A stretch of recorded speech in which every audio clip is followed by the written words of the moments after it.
అందరికీ నమస్కారం. ఈరోజు రాష్ట్ర ఉప ముఖ్యమంత్రి మరి అదేవిధంగా రూరల్ డెవలప్మెంటు, పంచాయతీరాజు, మరి ఎన్విరాన్మెంట్, ఫారెస్టు వీటిలన్నిటికీ సంబంధించిన ఉప ముఖ్యమంత్రి పవన్ కళ్యాణ్ గారు ఈరోజు ఛార్జ్ తీసుకోవడం ఈ రాష్ట్ర ప్రజల యొక్క అదృష్టం. ఈ సబ్జెక్టులు ఆయనకు ఉండమని చెప్పి నేను తెలియజేస్తున్నాను. ఎంచేదంటే 10 ఏళ్ళ నుంచి పవన్ కళ్యాణ్ గారు ప్రశ్నిస్తూ ఉన్నారు ప్రభుత్వాలని.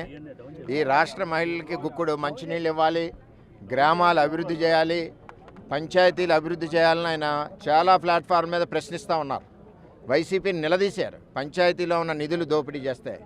ఈవేళ కనెక్టెడ్ సబ్జెక్ట్స్ అన్నీ కూడా ఉప ముఖ్యమంత్రి పవన్ కళ్యాణ్ గారికి రావడం ఈ రాష్ట్ర ప్రజలు, ముఖ్యంగా ఆడపడుచుల యొక్క అదృష్టం అని చెప్పి నేను తెలియజేస్తా ఉన్నాను.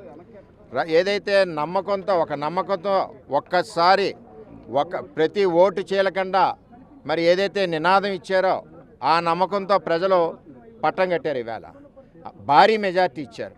ఆ మెజార్టీ తగ్గట్టు కూడా ఈరోజు పవన్ కళ్యాణ్ గారు ఈ రాష్ట్రాన్ని అభివృద్ధి పదంలో నడిపిస్తారు.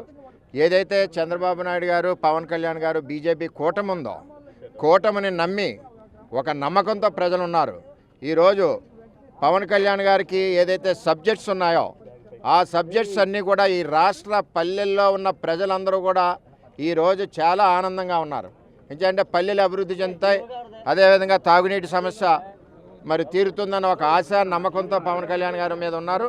పవన్ కళ్యాణ్ గారు కూడా అదేవిధంగా ఒక ప్రణాళికాబద్ధంగా మరి ఈ రాష్ట్రంలో గ్రామాలన్నీ అభివృద్ధి చేయడానికి ఆయన ముందుకు వెళ్తున్నారని చెప్పి తెలియజేస్తూ, ఏదైతే చంద్రబాబు నాయుడు గారు, పవన్ కళ్యాణ్ గారి యొక్క కలయిక రామలక్ష్మణులాగా ఈ రాష్ట్రానికి రామరాజ్య పరిపాలన వీళ్ళిద్దరూ ఇస్తున్నారని చెప్పి నేను తెలియజేస్తున్నాను.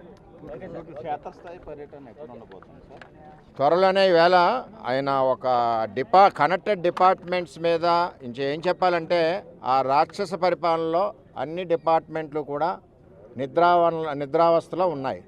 పవన్ కళ్యాణ్ గారు అన్నీ రివ్యూ చేసుకుని ఎక్కడ ఏ విధంగా ఇంప్లిమెంట్ చేయాలి, ఎక్కడ ప్రాబ్లమ్స్ ఉన్నాయి అన్నీ కూడా స్టేజ్ వైజ్ మానిటర్ చేసుకుని అభివృద్ధి పదంలోకి ముందుకు నడుస్తుంది.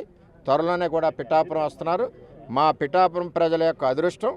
ఈవేళ పిఠాపురంలో మేము గెలిపించుకొని పవన్ కళ్యాణ్ గారిని ఈవేళ ఆ సీట్లో చూడడం నాకు ధన్యమైంది, ఎంతో ఆనందంగా ఉంది. నియోజకవర్గం అంతా కూడా అభివృద్ధి పదంలో నడుస్తుంది, రాష్ట్రం కూడా అభివృద్ధి పదంలో నడుస్తుంది. వస్తారు, ఇంక ఇవన్నీ చూసుకుని ఒక డేట్ ఇస్తారు, డేట్ ఇచ్చి వస్తారు. అందరికీ నమస్కారం.